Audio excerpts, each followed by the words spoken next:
Le chef du gouvernement ivoirien, Daniel Kablan-Duncan, a échangé aujourd'hui avec une délégation du FIDA, le Fonds international de développement agricole. L'organisation entend ouvrir un bureau dans le pays. Une cérémonie marquant la journée mondiale des droits du consommateur célébrée ce 15 mars s'est tenue aujourd'hui à Boisseau. Plusieurs thèmes liés à la défense des droits des consommateurs ont été développés. Retour dans ce journal sur le centre de secours d'urgence de Nzianois, inauguré hier, focus sur l'utilité de ce centre créé en vue de porter assistance aux accidentés de la route sur ce tronçon qui totalise 60% des décès causés par la route en Côte d'Ivoire. Et puis, le secrétaire d'État américain John Kerry qui annonce que les États-Unis devront au final négocier avec Bachar el-Assad pour une transition politique en Syrie. Voilà pour le sommaire. Bonsoir à tous et bienvenue dans la grande édition. Demain s'ouvre à Genève le Africa CEO Forum. Le rendez-vous du secteur privé africain accueille comme invité d'honneur le Premier ministre Daniel Kablan-Duncan. Plus de 800 dirigeants de grandes entreprises venus d'une soixantaine de pays sont attendus pour cette troisième édition. La précision de notre envoyé spécial à Genève, Michel Digré. C'est la rencontre la plus importante de la crème du secteur privé en Afrique. Africa CEO Forum est le lieu privilégié d'échange sur les enjeux du développement économique des entreprises sur le continent. Une plateforme propice aux rencontres d'affaires. Pour cette troisième édition, la Côte d'Ivoire est invitée d'honneur. C'est aux environs de 17h GMT ce dimanche que l'avion transportant le Premier ministre a atterri sur le tarmac de l'aéroport de Genève. Daniel Kablan-Duncan conduit une importante délégation composée de ministres et de chefs d'entreprise pour marquer cette place de choix offerte à la Côte d'Ivoire au cours de ce forum. C'est parce que la Côte d'Ivoire fait des efforts très importants en matière de réforme. Vous savez que la croissance ivoirienne au cours des 3 dernières années a été de 9%. Et la Côte d'Ivoire a été élue 2 fois au niveau du Doing Business de la Banque mondiale, dans les 10 meilleurs pays réformateurs dans le monde. On a occupé la 7e, ensuite la 4e place. Et comme je viens de le dire en son temps dans d'autres rencontres, la Côte d'Ivoire aussi a été donc éligible au MCC américain, le Millennium Challenge Corporation. Et même au niveau donc le OGP, nous serons aussi éligibles dès cette année. Donc en fait, remettre en exergue un pays qui, sortant de crise, a pu faire des réformes importantes et disons que avoir une croissance qui n'est pas négligeable. 800 participants, dont 500 présidents directeurs généraux d'entreprises venus de l'ensemble du continent, 100 banquiers et financiers ainsi que 200 personnalités africaines et internationales se retrouveront ce lundi à l'hôtel intercontinental de Genève pour le plus grand rendez-vous du secteur privé africain. Avant de s'envoler pour Genève, le chef du gouvernement ivoirien, Daniel Kablan-Duncan, a échangé aujourd'hui avec une délégation du FIDA, le Fonds international de développement agricole. L'organisation entend ouvrir un bureau dans le pays. Alexis Ouedraogo. Le FIDA, c'est le Fonds international pour le développement agricole. Sa tutelle, les Nations Unies. Sa mission, booster les productions agricoles des États en vue de garantir leur sécurité alimentaire, mais surtout éradiquer la pauvreté rurale. Son premier responsable était récemment chez le chef du gouvernement. Le FIDA travaille ici en partenariat avec la Côte d'Ivoire depuis presque 30 ans. Nous avons investi dans pas mal de projets. Il y a actuellement 2 projets qui sont en cours. Et je crois que le partenariat entre la Côte d'Ivoire et le FIDA arrive maintenant à un niveau où on va signer un accord de siège pour un bureau pays. Le programme d'options stratégiques du FIDA pour la Côte d'Ivoire entend améliorer l'accès des petits producteurs à des services de production efficaces, à des technologies appropriées et surtout au marché. Le FIDA a à ce jour soutenu près de 10 projets dans le pays pour une enveloppe de 141 millions de dollars, soit 65 milliards de nos francs. Une cérémonie marquant la journée mondiale des droits du consommateur célébrée ce 15 mars s'est tenue aujourd'hui à Boisseau. Plusieurs thèmes liés à la défense des droits des consommateurs ont été développés. Connais par Gassoro. Le droit des consommateurs à une alimentation saine, Thème mondial retenu cette année pour la célébration de la 32e édition de la Journée mondiale des droits du consommateur. À Aboissau, cette journée a également été célébrée. L'initiative est de la Confédération des organisations des consommateurs de Côte d'Ivoire, COCSI, en collaboration avec la Fédération nationale des associations de consommateurs de Côte d'Ivoire, FACSI. En plus du thème mondial, d'autres thèmes relatifs à la commercialisation de la route en Côte d'Ivoire ont été développés. On ne peut pas aller au développement sans la route. Et on n'y va pas avec n'importe quelle route. Il faut des bonnes routes.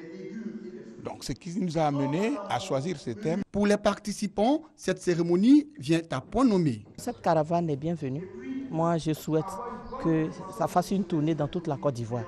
Le transport, la nourriture, la santé, tout cela fait partie de nos droits. Et il faut bien le comprendre pour qu'on puisse mieux les revendiquer.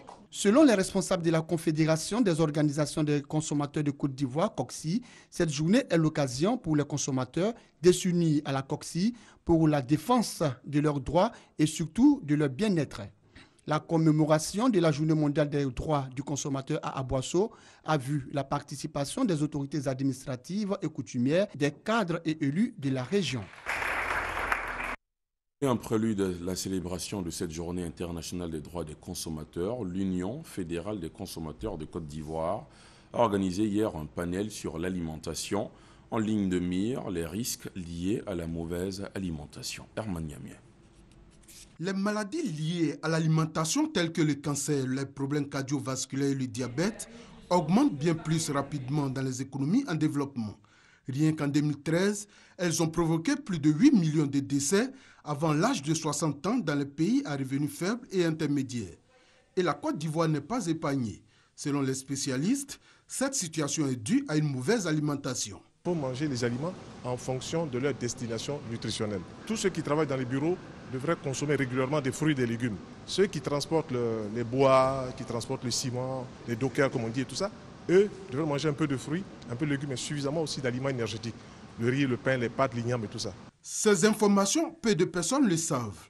En initiant ce panel sur l'alimentation, l'Union fédérale des consommateurs de Côte d'Ivoire veut justement informer les populations sur les dispositions à prendre pour une bonne alimentation. Il est établi aujourd'hui donc que de plus en plus de jeunes font des AVC, il y a une poussée des maladies liées à l'alimentation. Donc il était important d'attirer l'attention de tout le monde sur ce développement des pathologies liées à l'alimentation, qu'on prenne des mesures. En Côte d'Ivoire, le gouvernement a fait de l'alimentation des Ivoiriens sa priorité.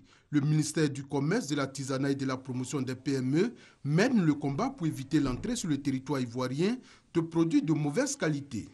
En interne, nous procédons à la mise en place progressive au cordon douanier, à l'aéroport, au port autonome, d'un mécanisme d'évaluation de la qualité des marchandises à l'importation et à l'exportation.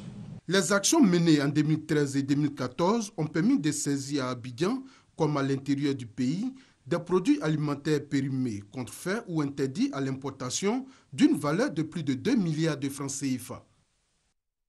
Le bilan à mi-parcours des inscriptions à l'université Félix Houphouët-Boigny d'Abidjan, au cœur du magazine du dimanche, ce 13h sur nos antennes. Le professeur Afian Kwadio, vice-président chargé de la pédagogie, de la recherche et de la vie universitaire, répondant aux questions d'Alvorassa, a fait des précisions. Au-delà du 15 avril, celui qui ne sera pas inscrit ne sera pas considéré comme étudiant de l'université Félix Houphouët-Boigny. Et bien entendu, tous les avantages que j'énumérais tantôt, cet étudiant-là, pour le compte de l'année 2014-2015, cet étudiant n'aura pas droit à ces prestations-là. Le coût moyen d'un étudiant, c'est autour de 1 200 000. 1 200 000 qu'il faut payer pour accéder aux universités publiques.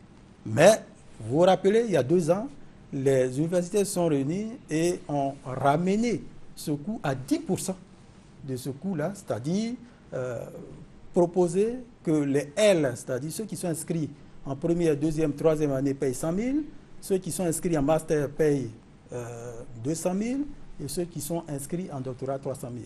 Le gouvernement a proposé de prendre en charge 70% de ce montant, qui revient à 30 000 francs pour ceux qui sont en licence 60 000 pour ceux qui sont en master et 90 000 pour ceux qui sont au doctorat. Dans quelques semaines, le président de la République effectuera une visite d'État dans le nord-ouest du pays, précisément dans la région du Ourodougou. Les populations de la région en ont été informées par le ministre d'État, ministre de l'Intérieur et de la Sécurité. Ahmed Bakayoko les a invités à faire de ce déplacement présidentiel une réussite. Le point avec Abou Sanogo.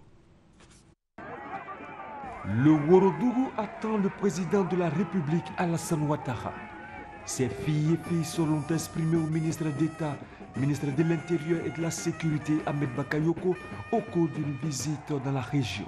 Objectif, annoncer l'arrivée prochaine du chef de l'État dans le Woroba. Première étape, Sifié, sous-préfecture située à 30 km sur l'axe Ségué-Lama. Venus du Kamalo et Worofla, les populations se sont mobilisées pour réserver à leur hôte un accueil chaleureux. Saisissant l'occasion, Ahmed Bakayoko leur a exprimé toute sa gratitude tout en les exhortant à se mobiliser afin de faire de la visite du président de la République dans leur région un succès. Après Sifi, Ahmed Bakayoko est allé à la rencontre des populations de Kani, Djarabana, Gbevo, Siana et Duala. Il a lancé un message d'union à tous les cadres, ce qui contribue beaucoup à la réconciliation. Ce que nous demandons, c'est le développement de notre région. Et l'annonce qui nous a été faite nous remplit le cœur de joie avec la prochaine visite du président de la République dans la région du Ourodougou. Nous serons prêts, nous serons en ordre de bataille pour accueillir le président de la République lors de sa prochaine visite dans le Ourodougou. Ahmed Bakayoko a également appelé les élus et cadres à l'union et à l'entente pour le développement de la région. Il a demandé au Ourodougou d'être aux avant-gardes de la réélection du président Alassane Ouattara en octobre prochain. J'irai dire au président que tout le Ourodougou l'attend et les travaux sont en cours. Nous avons bon espoir que ces travaux s'accélèrent et quand la date sera connue, ça va être un grand rendez-vous mémorable. Le président a été accueilli partout dans l'allégresse, mais le Ourodougou a toujours une dimension particulière dans sa relation avec le président et elle le prouvera à cette occasion. Des broyeuses ont été offertes aux localités visitées. Le bitumage de certaines routes, la construction de châteaux d'eau, de collèges, de centres de santé, de mosquées, l'érection de certaines localités en chef-lieu de sous-préfecture sont entre autres les doléances formulées par la population visitée. Dans l'actualité politique également, le rassemblement des enseignants républicains en meeting ce dimanche au Palais des Sports de Treichville. Le compte-rendu de la rencontre avec Godefroy Okambawa et Gabriel Zani. Un rassemblement d'enseignants républicains forts et unis derrière la candidature du président Alassane Ouattara pour sa réélection à la présidentielle prochaine. C'est le choix de cette instance du parti qui vient sonner à travers cette mobilisation le top départ des actions dans cette dynamique.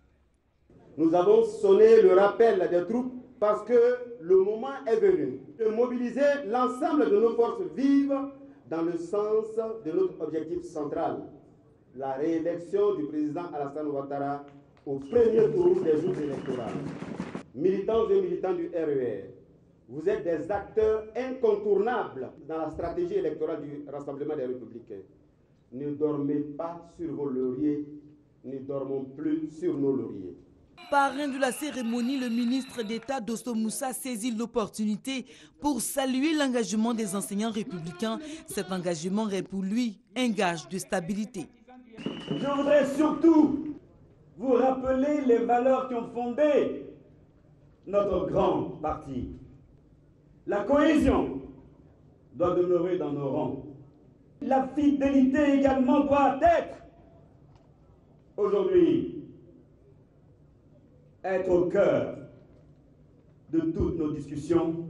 Et c'est pour cela qu'ensemble, je voudrais qu'on le dise encore une fois, tous unis et mobilisés pour la réélection du président Alassane Ouattara en octobre 2015. Amadou Soumaoro, secrétaire général par intérim du RDR, est confiant en la prochaine victoire d'Alassane Ouattara, une confiance renforcée par ce rassemblement des enseignants républicains. Au retour dans vos régions, dans vos villages, dans vos campements, que les réunions commencent, les réunions de rassemblement, les réunions de mobilisation, afin que dimanche, le 22, nous attendons au moins 10 000 enseignants. Ce rassemblement du RER intervient à une semaine du congrès extraordinaire du parti en vue de la désignation d'Alassane Ouattara comme candidat du RDR à la présidentielle d'octobre prochain. Et justement, Adama Bictogo, président du comité d'organisation de ce congrès extraordinaire du Rassemblement des Républicains, présente les enjeux de la rencontre et il appelle également à la mobilisation. La vitalité est au rendez-vous au RDR. C'est pour cela que je lance un appel à tous les militants, à tous les sympathisants, pour dire que le 22 mars, le congrès extraordinaire sera l'expression de la reconnaissance des militants envers le président Alassane Ouattara. Et l'enjeu de ce congrès, c'est le défi de la mobilisation, pour montrer que le RDR doit être le fer de lance du grand rassemblement, comme notre thème l'indique, tous rassemblés autour d'Ado pour une Côte d'Ivoire qui gagne. Ce congrès aura aussi pour objectif de recréer une forte solidarité, de consolider les acquis et de donner au président Alassane Ouattara un socle avec nos alliés, le PDCI, l'UDPCI, le MFA. Je voudrais donc, devant ce défi si important de la mobilisation, devant l'engagement et la détermination des militants dont ils ont toujours fait preuve, je voudrais que les militants, sympathisants et tous les Ivoiriens épris de paix et de stabilité se rendent massivement le 22 mars pour que nous puissions communier avec le président Alassane Ouattara en vue d'offrir à la Côte d'Ivoire une Côte d'Ivoire émergente, dynamique, rassemblée. Et cet autre meeting marquant la rentrée politique des femmes républicaines, il a eu lieu hier à la place Figayo de Yopougon, une activité sur fond d'engagement et de détermination pour la victoire du chef de l'État à la prochaine présidentielle. Gabriel Zani. Les femmes du Rassemblement des Républicains sont décidées à aller jusqu'au bout pour donner la victoire à Alassane Ouattara. Rien ne peut donc les arrêter. Elles ont démontré cette détermination ce samedi à la place Figayo de Yopougon. Nous ne voulons plus être le maillon faible du RDR. Nous en avons profité pour appeler les femmes à participer massivement au prochain congrès dont l'objectif fondamental sera la désignation de notre président, le docteur Alassane Ouattara, comme le candidat du RDR aux prochaines échéances. La mission de mon secrétariat consiste à faire en sorte qu'il y ait moins de femmes analphabètes, de sorte que pendant les élections, nous ayons moins de bulletins nuls. Remise de feuilles de route aux femmes du bureau exécutif national du Rassemblement des femmes républicaines, présentation des nouvelles recrues aux premiers responsables du parti, des actions qui témoignent de ce qu'elles sont capables d'apporter au parti. Moi, mon action, c'est de sensibiliser les femmes à se faire inscrire sur la liste électorale. Une fois elles sont inscrites sur la liste électorale, on va maintenant de passer dans les hameaux et leur apprendre à voter. On fait la revue des troupes, on remobilise les rangs, on parle à nos parents. Et aujourd'hui, pour nous, l'homme qu'il faut pour la Côte d'Ivoire, pour l'Ouest tout entier, c'est le président Alassane Ouattara. Le pari de la victoire d'Alassane Ouattara à 100% des voix est lancé. Les femmes républicaines en ont fait la démonstration ce jour.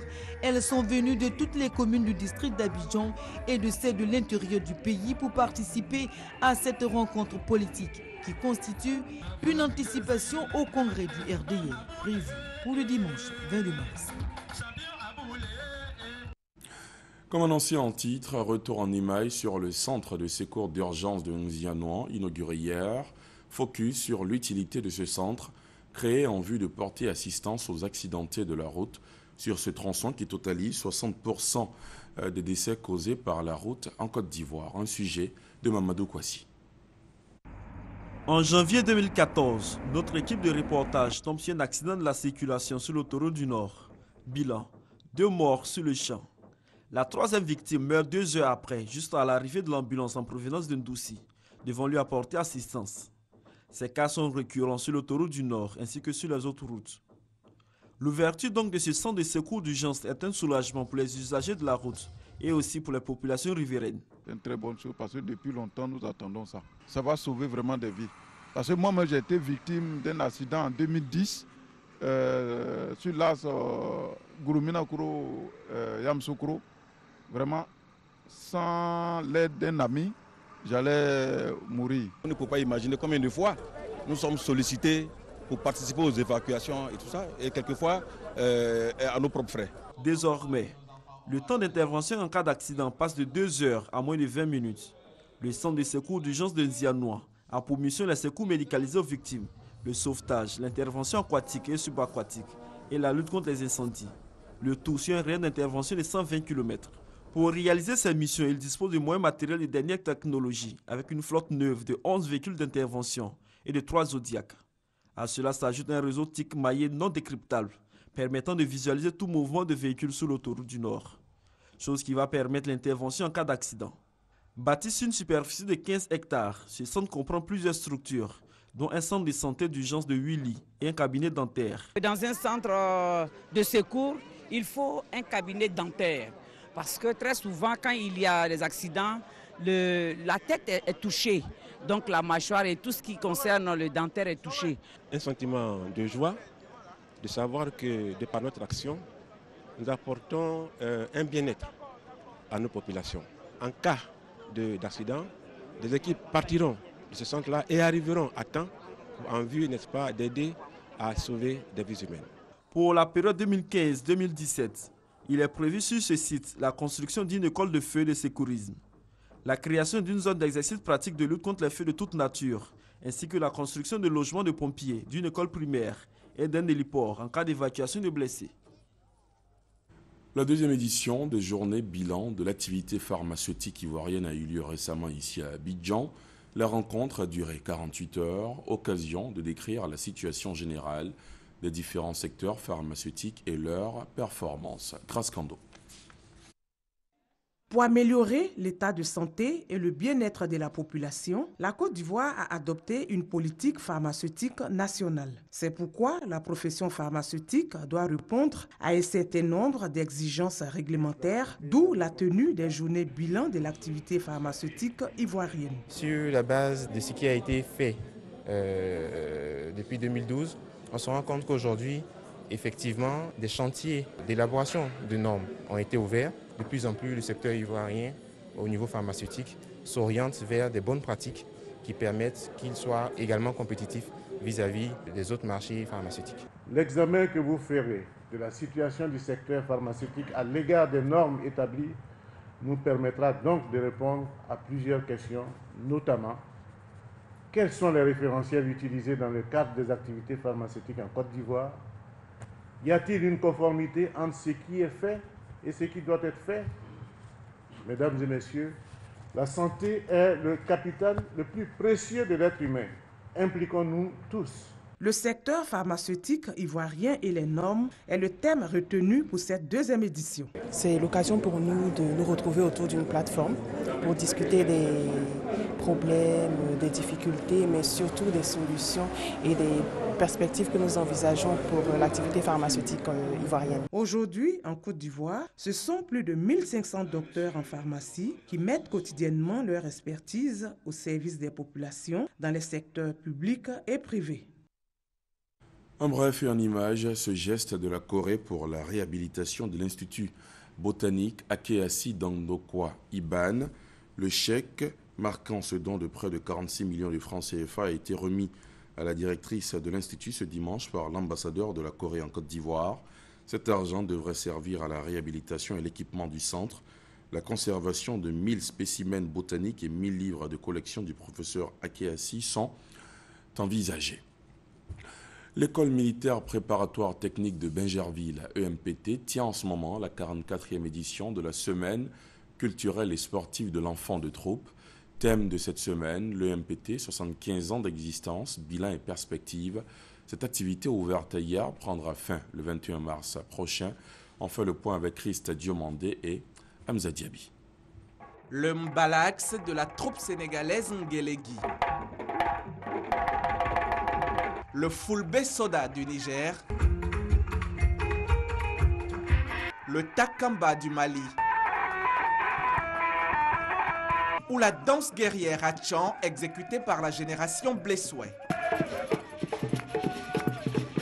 Nous sommes à l'EMPT, l'école militaire préparatoire technique de Bingerville, et c'est la 44e semaine culturelle et sportive de l'établissement. La semaine culturelle et sportive sera sans nul doute un entremetteur et un catalyseur interscolaire, en ce sens qu'elle favorisera l'ouverture de l'EMPT sur l'extérieur et affirmera ses liens avec les autres écoles. Robert Begré-Mambé, gouverneur du district d'Abidjan, parrain de la cérémonie, est heureux et surtout fier d'associer son image à cette école de discipline, de valeur véritable et de prestige. Quand on vient ici, on prend conscience d'une chose. C'est une grande enceinte où on apprend à aimer d'abord son pays. En aimant son pays, on se projette dans une perspective de développement collectif. On fait un don de soi pour la paix des autres. Quand on est brillant à l'EMPT, on est brillant dans la vie. Je suis venu chercher l'excellence avec vos élèves.